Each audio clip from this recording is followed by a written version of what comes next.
Alright guys, so this is video 2, but it's technically, if I'm going to be honest, it's take 4. So this is pretty easy stuff that I'm covering, and I'm making it way more complicated than it needs to be.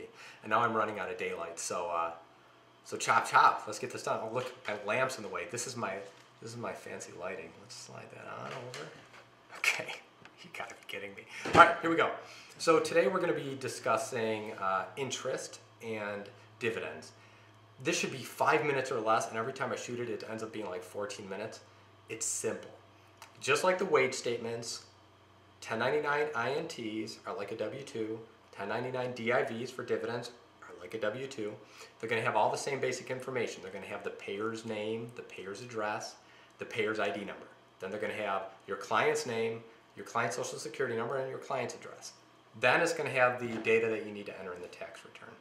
So box 1 is interest income. This is going to be your standard interest, which is going to be interest earned on a savings account, a checking account, a money market account, certificates of deposit, almost any type of interest with the exception of savings bonds, because savings bonds are treated a little differently, and they show up in box 3 of this form. So now the only box we skipped was box 2, and that's the early withdrawal penalty. And you're only going to see that, I imagine, when someone has they have a certificate of deposit and they cash it in early. If they cash it in early, the bank's going to charge them a penalty to gain access to that money. Thus, if you see a number in box 2, you want to enter it because it turns out to be an adjustment to the person's income, meaning it reduces their taxable income. So we have interest income, early withdrawal penalty, then we have interest on U.S. savings, bonds, and treasury obligations. And just so you know why that's important, is let's say you're writing an income tax return for, let's say your client lives in New York, they're filing a federal tax return and a New York state tax return. Well, that number on line 3 of the 1099 INT is going to be taxable on their federal tax return, but it won't be taxable on the New York state tax return. So if you put that in the wrong place, they're going to end up paying New York state tax on it when they shouldn't be. So just mind that. Box 4, federal income tax withheld, you won't see it too often, but from time to time you will run into it. Boxes 5, 6, 7, 8, and 9, you're not going to see that very often. And if you do, you'll be able to enter it in the software just like anything else. I'm not going to go into detail about foreign tax paid because there's a couple ways of handling that. When you come across it, let me know. I will help you through it. Ask somebody who knows or just look it up. It's not complicated, but it's not worth my time right now to go through it. So now let's take a peek at the tax software. Okay, this is the form you're going to see when you first open a tax return or when you create a new tax return. You'll see up there where it says Quick Zoom to Form 1040. So you're going to click there on Quick Zoom and it's going to bring you to the main page of the tax return. You're going to scroll down until you see line 8A, which is taxable interest. Double click on line 8A and it'll bring you in to the form where you're going to enter the information that you found on that 1099 INT. You're going to start with the payer's name. Simply, you can type anything, HSBC Bank USA will say. Then box 1 is going to be the interest that shows on box 1 of the 1099 INT. You're going to enter it, we're going to say $148 here. Then we're going to, you know what, we'll say that this individual also cashed in savings bonds at HSBC, and that was $120, so we'll enter $120 there. Now what you're not going to see on this worksheet is a place to enter a federal tax withheld. And it is there, it's just hidden. What you have to do is click in on that line where you typed the bank name. So you double click, and then it's going to bring you to this other form, and right off the bat you're going to see just a couple lines down, it'll say federal income tax withheld. So in this case we're going to say that $12 was withheld for federal tax. Now we've done everything. We've entered all the information that was on the 1099 into the tax software. And real quickly, navigation on the tax software, if you want to go backwards to a previous form, just hit Control Tab. And if you want to go, or backwards again, Control Tab. And if you want to go forwards, just add the Shift key. So we got Control Shift Tab to go forwards and then Control Shift Tab to go forward again. But let's go back to the form 1040.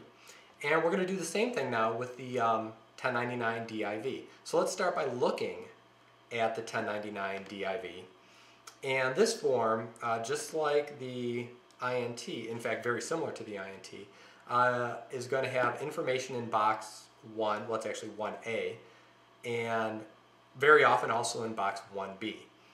After that, from time to time you'll see information in box 2A, but then rarely are you going to see information in box 2B, 2C, 2D, 3.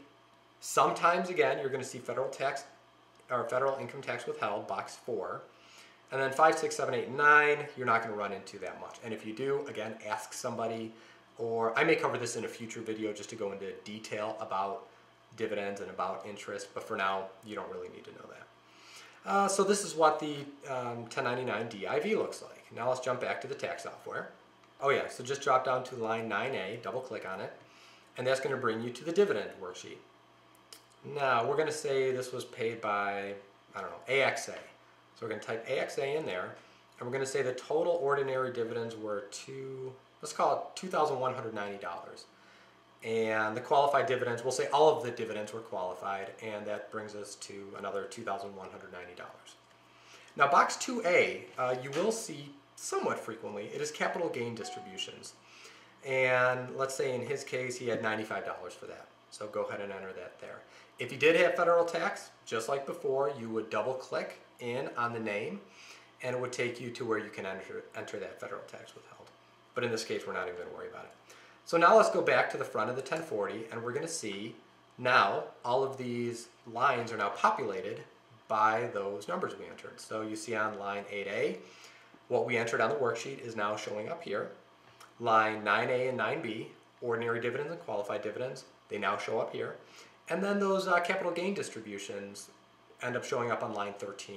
And we're going to talk about capital gains in the future, but suffice it to say, that's where they're going to show up. So sometimes if that number seems a little wrong, perhaps you had capital gain distributions that you forgot about, and that's why that line 13 may show up for you. I think the only other thing I'd want to touch on today is the software we're using. We use, at Buffalo Tax Service, LLC, we use Pro Series, which is essentially the professional version of TurboTax. And it costs a lot more than TurboTax. But, so basically what I'm telling you is if you're just an individual at home following me, I guess I would recommend TurboTax because it's going to look pretty similar to what you're seeing here. If you're a professional, obviously you have choices. I like Pro Series, but that's basically because I've only ever used it. There may be better software out there, but once you're kind of in something, to transition could be a major pain. So I understand your navigation, your worksheets may look completely different than mine, but I would imagine the fundamentals are going to be the same, and certainly the tax law is the same. So everything I show should apply to any program.